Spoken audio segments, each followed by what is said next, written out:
Assalamualaikum warahmatullahi wabarakatuh. Bagaimana kabar kalian hari ini anak-anak?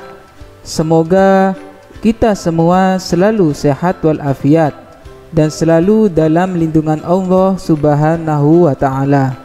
Amin. Mari kita awali pertemuan hari ini dengan membaca basmalah. Bismillahirrahmanirrahim. Hari ini kita belajar pelajaran yang kelima, yaitu Aku Cinta Nabi dan Rasul, kelas 4 sekolah dasar. Adapun tujuan pembelajaran hari ini, yang pertama, siswa mampu meyakini kebenaran kisah Nabi Ayub, Nabi Zulkifli, Nabi Harun, dan Nabi Musa alaihi salam. Yang kedua, siswa mampu memahami dan menceritakan kisah Nabi Ayub, Nabi Zulkifli, Nabi Harun, dan Nabi Musa alaihi salam. Sedangkan yang ketiga, siswa mampu menunjukkan perilaku meneladani kisah Nabi Ayub, Nabi Zulkifli, Nabi Harun, dan Nabi Musa alaihi salam. Untuk materi yang pertama, yaitu keteladanan Nabi Ayub alaihi salam. Nabi Ayub adalah cucu dari Nabi Ishak alaihi salam bin Nabi Ibrahim alaihi salam. Seluruh umat manusia mengenal beliau sebagai sosok seorang Nabi Allah yang memiliki tingkat kesabaran yang paling tinggi dalam menghadapi cobaan dari Allah Subhanahu wa ta'ala. Adapun ujian Nabi Ayub yang pertama, yaitu kekurangan harta benda. Yang kedua, menderita sakit yang berkepanjangan. Sedangkan yang ketiga adalah kehilangan nyawa anak-anaknya.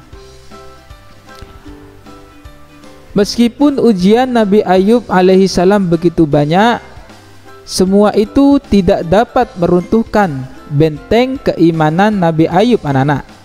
Justru sebaliknya, semua itu semakin menambahkan cinta dan ketaatannya kepada Allah. Beliau senantiasa beribadah kepada Allah dalam keadaan suka maupun duka, sehat maupun sakit, dan kaya maupun miskin. Di negeri tempatnya berpijak, beliau dan keluarganya dikenal sebagai orang yang kaya raya, lagi dermawan.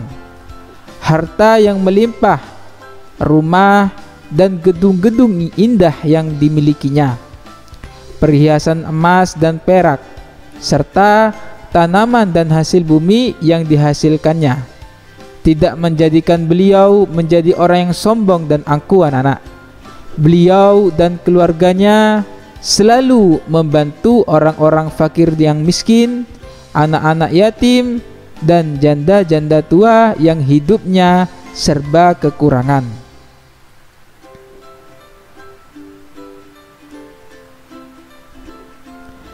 Nabi Ayub dikenal sebagai nabi yang begitu kuat kesabarannya, sampai-sampai iblis merasa cemburu dan sakit hati.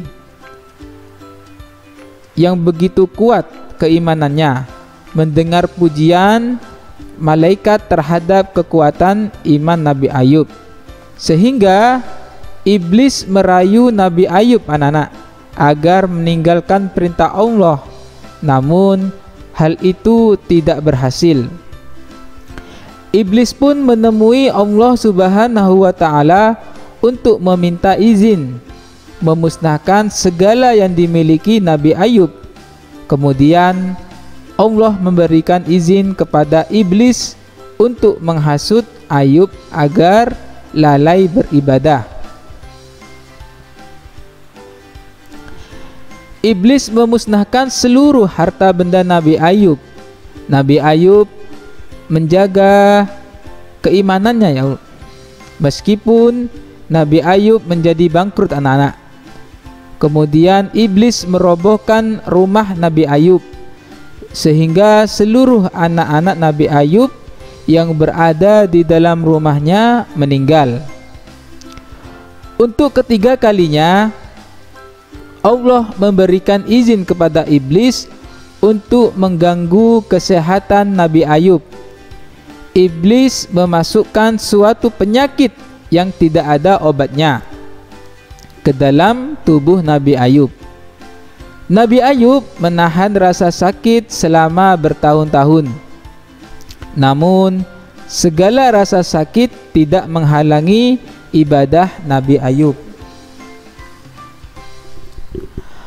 Pada saat kondisi Nabi Ayub semakin lemah, Allah menurunkan wahyu kepadanya, yaitu hentaklah kakimu sehingga muncul air yang sejuk untuk mandi dan minum. Nabi Ayub pun menghentakkan kakinya ke tanah sehingga air keluar. Air tersebut digunakan untuk mandi dan minum. Tidak lama kemudian tubuh Nabi Ayub kembali sehat anak-anak. Bahkan ia lebih sehat dan kuat dibandingkan sebelumnya.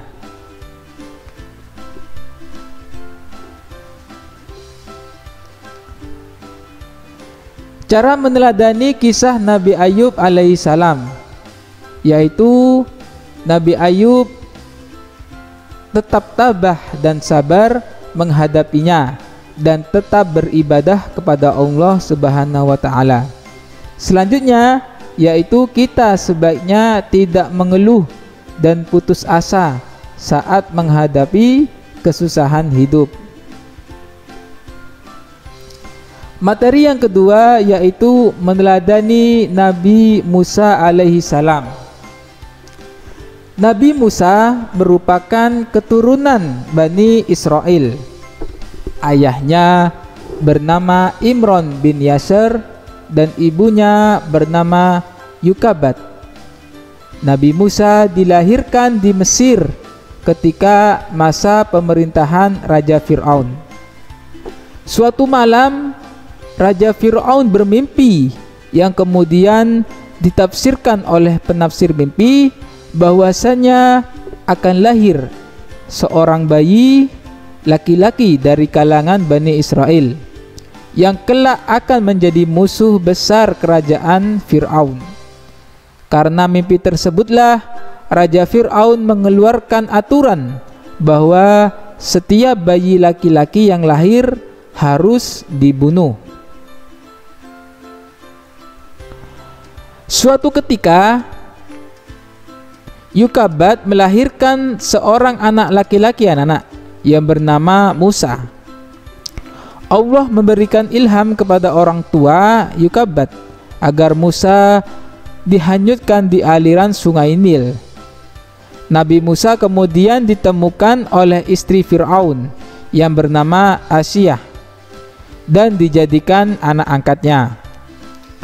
Awalnya Fir'aun marah melihat istrinya membawa dan ingin merawat bayi laki-laki Musa. Tetapi karena bujuk rayuan Asiyah, Fir'aun pun luluh dan mengizinkan Asiyah untuk merawatnya. Setelah Nabi Musa mengajak Fir'aun dan kaumnya untuk menyembah Allah, mendengarkan hal tersebut, Fir'aun pun marah anak-anak. Fir'aun pun mengajak Nabi Musa untuk beradu kemampuan. Raja Fir'aun mendatangkan berbagai tukang sihir yang handal.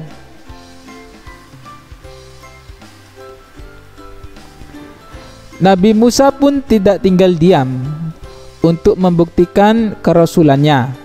Beliau melemparkan tongkat ke arah Fir'aun dan para tukang sihir. Tongkat itu pun berubah anak menjadi ular besar yang kemudian memakan ular-ular kecil buatan tukang sihir. Dari kejadian tersebut, para tukang sihir pun bersujud dan menyatakan untuk menyembah Allah Subhanahu wa ta'ala.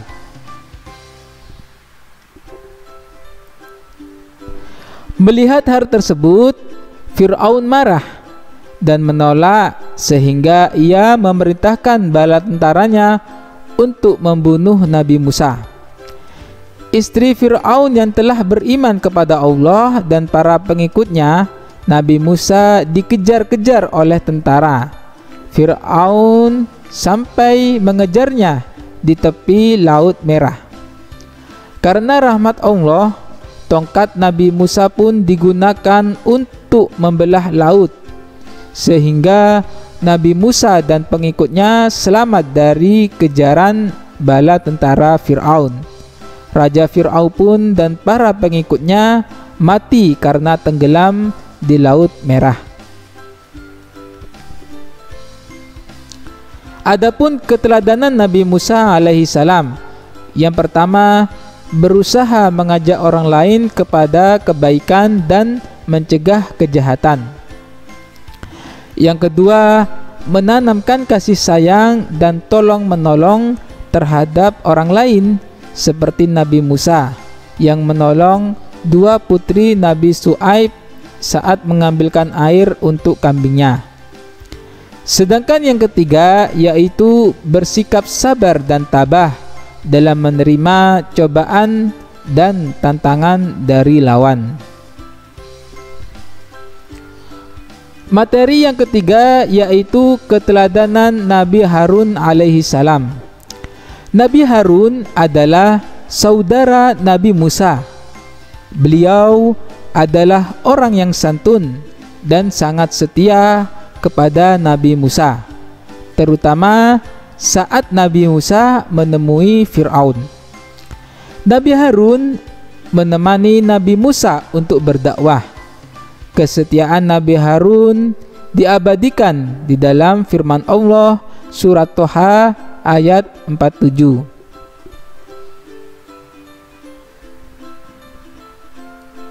Suatu hari Nabi Musa meninggalkan kaumnya selama 40 hari. Nabi Musa meminta tolong kepada Nabi Harun untuk memimpin umatnya.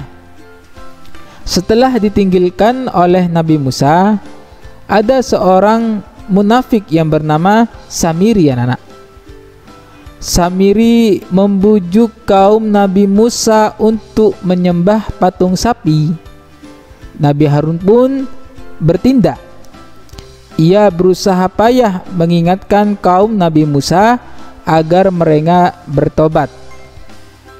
Ia bersusah payah mengingatkan Nabi Musa agar mereka bertobat tidak menyembah patung sapi.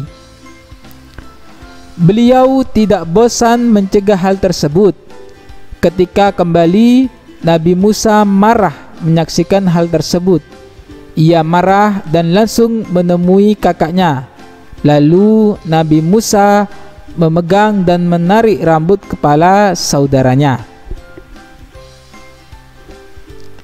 Adapun keteladanan Nabi Harun alaihissalam, yang pertama, selalu bertutur kata halus dan sopan ketika berbicara dengan siapa saja, sehingga orang yang diajak bicara merasa tidak terganggu. Yang kedua, sabar ketika menghadapi segala ujian dari Allah Subhanahu wa ta'ala. Yang ketiga, pantang menyerah ketika Bani Israel menolak ajakan dakwahnya. Sedangkan yang keempat yaitu saling pemaaf.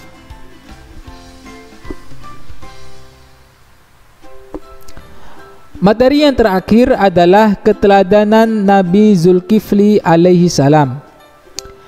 Nabi Zulkifli adalah putra dari Nabi Ayub. Nama aslinya adalah Basar bin Ayub. Zulkifli adalah gelar, anak-anak. Gelar ini diberikan kepada Nabi Zulkifli karena mampu menjalankan amanah raja di negeri Nabi Zulkifli terhadap seorang raja yang usianya sudah tua. Tetapi ia tidak memiliki anak, sedangkan raja tersebut sudah tidak sanggup lagi memegang pemerintahannya.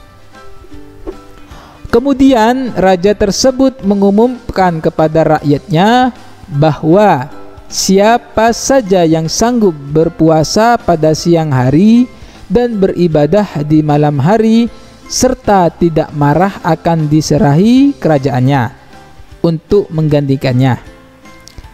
Dari sekian banyak orang, hanya Zulkifli lah yang sanggup melakukan hal tersebut.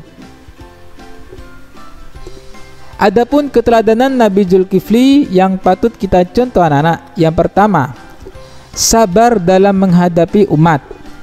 Yang kedua, disiplin kepada segala tugas yang telah diberikan. Yang ketiga, yaitu pandai membagi waktu. Yang keempat adalah amanah dalam menjalankan tugas.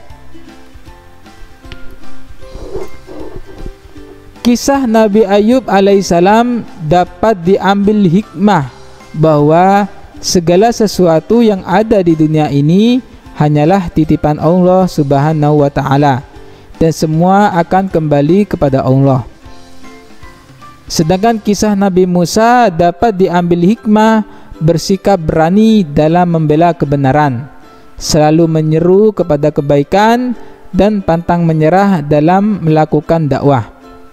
Yang ketiga, kisah Nabi Harun alaihissalam dapat diambil hikmah, yaitu senantiasa tolong menolong sesama.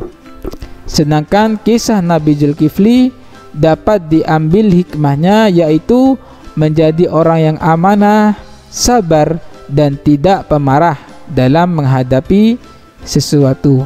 Itulah rangkuman pembelajaran hari ini anak-anak. Demikian pelajaran kita hari ini. Mari kita akhiri dengan bacaan hamdalah bersama-sama.